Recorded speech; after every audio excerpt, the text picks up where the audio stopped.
All right, one of the things I want to do more of is talk about woke content in more like established classic works. And I've talked quite a lot about a lot of fringe topics over the years. I allege that Dune is kind of woke because of how it presents the whole like subversion of the heroic archetype. Going out and doing something would be bad. Don't you dare have faith in someone. Like it's retarded. Okay,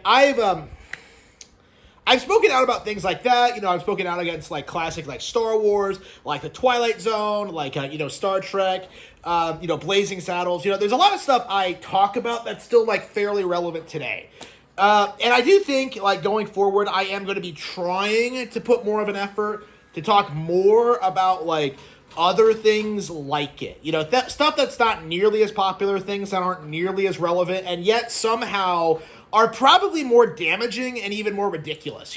Like I believe the narrative was that the Spenser series of novels by Richard B. Parker were some of the best detective stories of the past century. I've never actually like looked into them and their reputation. I don't actually remember how I discovered them. I think what happened is that like I went on ChatGPT and was just like, oh yeah, I love Raymond Chandler. Recommend me something similar. And so I ended up with like Richard B. Parker, and it was a very interesting experience because I instantly could see that like Richard B. Parker was like a woke, subversive, academic retard. Like he was a Marxist, but at the same time, like I felt like the books were like reasonably fun and well written. And I suppose that's kind of like the shift we've had over the past 60 years, where like back in the day, like a Hollywood and these creative types were able to like mask their woke subversions over like genuinely entertaining products. Like, the first three novels of Spenser were actually pretty likable. Like I like the character, I like the setup, I like the tone, I like the idea of like this guy going on all these adventures, right? There's plenty of like cringe things about it. Like it is a bit too try hard. It's nowhere near as good as Chandler at his best. There's nowhere. It's like it does feel kind of like power fantasy-ish while leaning into like the woke subversive fantasy, right? Of how things should work in the Marxist worldview. But like at the end of the day, like I really did enjoy the first three novels in this series, and it wasn't until I hit the fourth where I really started starting detesting like the story and the characters, and like I don't know if it's this specific novel or if like all of them going forward are like this, but like this is the first one I felt as if like the woke subversive nature of the narrative kind of took priority over like actually telling a story, because that is the entire point of like Spenser book 4, The Promised Land, which by the way, I have no idea why it's called The Promised Land, because the Promised Land has very little to do with like what's actually going on with the plot. It's a company that some guy owns, and like you're mostly dealing with like this guy's wife and like her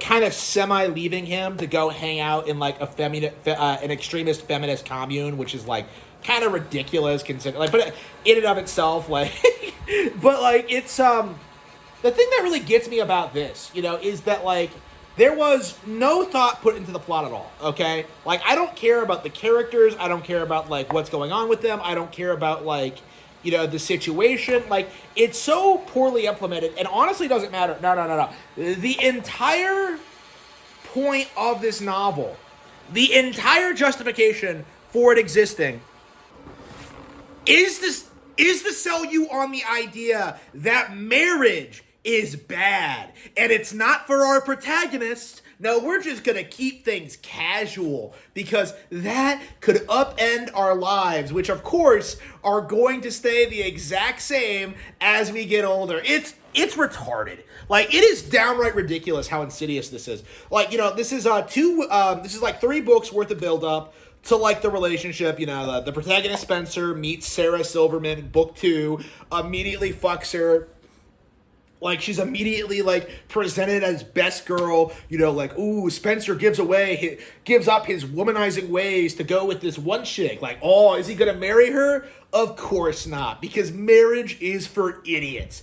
That's the kind of implication this has, honestly. And it's very interesting thinking about like the subversive nature of it, because like all of these books have like these kind of weird subversions to it, right? Number two, which I actually really liked, like some teenage kid like ends up like in a relationship with some gay bodybuilder, and like the implication is that like, well, he was being abused at home, so maybe he's better off with the faggot. Book 3 is all about like a whore who became a housewife and how that's totally okay, and like 4 is about how marriage is like for idiots. Like it's just, again, each and every one of these books has some kind of underlying woke, like Marxist agenda to it, and it tries so hard to justify it, and none of it works. You know why? Because I'm educated. Because I know that this is bullshit. I know what this retard was trying to pull. I bet I could look up his early life on Wikipedia and see a very specific background there. Okay, that's my feeling when reading this, is that it is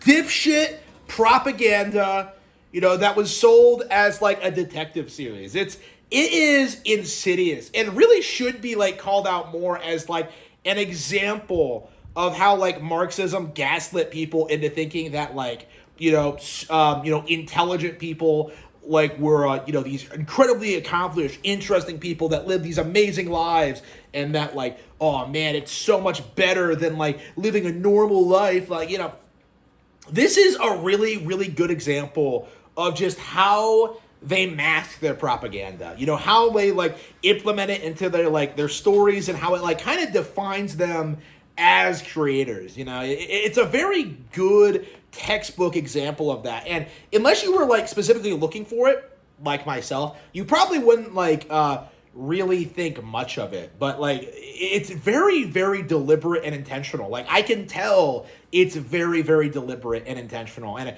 I have to like marvel at just how things like have so quickly unraveled in the past 60 years. When this was published, the whole idea of marriage bad was like just getting pushed into the mainstream, and now we're kind of living in the society that normalized that kind of behavior. We live in this feminized like pause society that's only just now kind of recovering from this nonsense, or beginning to recover from this nonsense, I should say. It is it's very, very interesting, like, reading this and seeing how much it angered me and how much it pissed me off, because, like, not only is this, like, the propaganda front and center in this book, it's also, like, it has no real plot. Like, it has no real resolution. It's so boring what actually happens in this book. I was, like, there were so many times where, like, he goes around talking to people, and it's, like, you really get this sense that, like, his heart isn't in it. You really get this sense that, like, the author was just like, okay, we got to get the adventure out of the way so we can get back to the propaganda, you just know that's all he was thinking about. Like, I gotta please my publishers in New York. Oy vey. Like, you just know that, like, that's what he was doing, and it was embarrassing. It's cringe. I feel secondhand embarrassment from reading it, honestly. I'm very curious, like, how many of these I'm gonna read, because, like, there's 52 of them in total, like, a ton of these fucking books, and I'm sure, like, not all of them are good. I mean, this one wasn't. So, like, I'm curious at, like, some point I'm just gonna get fed up and stop reading them, because, I still don't know, like, what these,